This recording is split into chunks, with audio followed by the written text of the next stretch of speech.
So, I apologize for not doing as many videos before this as I planned to.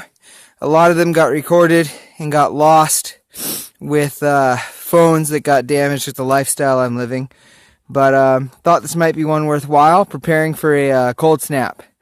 We're going to be -40 is our high, and -60 our low probably for the next 8 days. So I was trying to get ready for that. I was kind of stupid, didn't have quite enough firewood, but I keep coal on hand, about 2 cubic yards for emergencies like this. So these are my coal containers here, kind of buried in snow. But some quick basics, you know, before the cold hits, you ideally, if you can, actually want to berm your house with snow. It's a better insulator, which I didn't do, but I've been having to do some other work, like a day job to help pay for my house, which is really hard, and you have to hike out and then hitch a ride into town. But when I was in town, I picked up my emergency food, protein bars, and as many small cardboard boxes as I could. And I'll show you what those are used for in just a minute. So, this is an Arctic entry, give you a second door to brace from the cold. But here's my secondary stash of wood. Just easy access when you're cold without going out in the cold. And you see these boxes right here. A lot of people will be like, oh, why do you have all these mailboxes? Well, all these are full of coal. It's a whole lot easier to grab a box and throw it in the fireplace just like you would a log than to go out and get coal. Each of these boxes here will give me about 6 to 12 hours of heat, depending how far I have it choked down. And then I just have a bucket of loose coal down there. You'll see my feet, bunny boots. Always keep really, really good cold weather gear with you, especially if you're going to go out on the road. If you break down in this weather, you're fucked if you don't have good cold weather gear, or don't have some nice person stop. My apologies, the video is going to be cut short because my hands are too cold to be out of my mittens anymore. AK Offgrid, have a good one.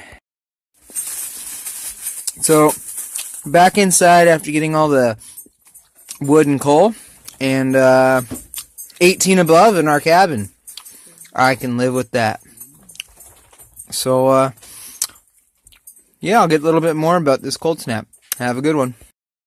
And our tertiary backup, going from wood to coal to all else fails, we have a 2-day supply of propane hiding back there and there, and a little propane heater. The propane heater on its own is definitely not enough to get a cabin up to temperature, at least a big one, with these temps. However, our cabin's already warm, and we point this propane heater at a thermal battery, such as a big piece of cast iron, or steel, like our stove.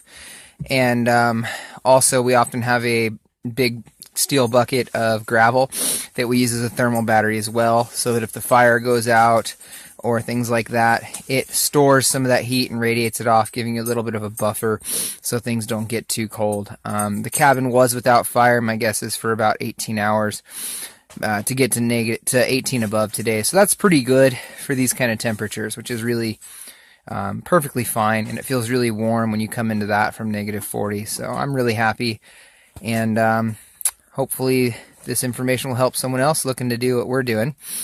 And as you can see, that little bucket down there under my computer, that is one of my thermal batteries, just a bucket of gravel that goes on the wood stove before bed, kind of a thing to store up some of that thermal energy to radiate it back if the fire goes out.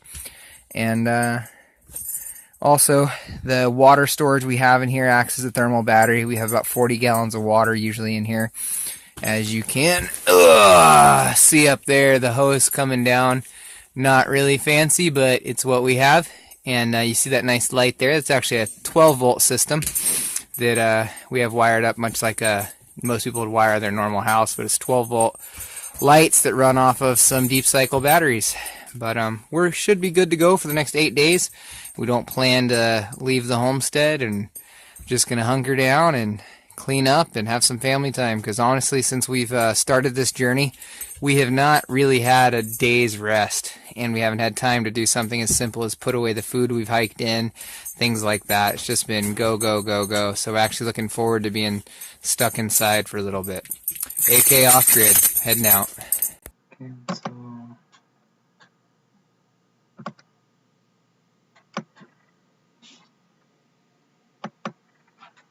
Now, please enjoy a few pictures from the time we spent at Life Below 50.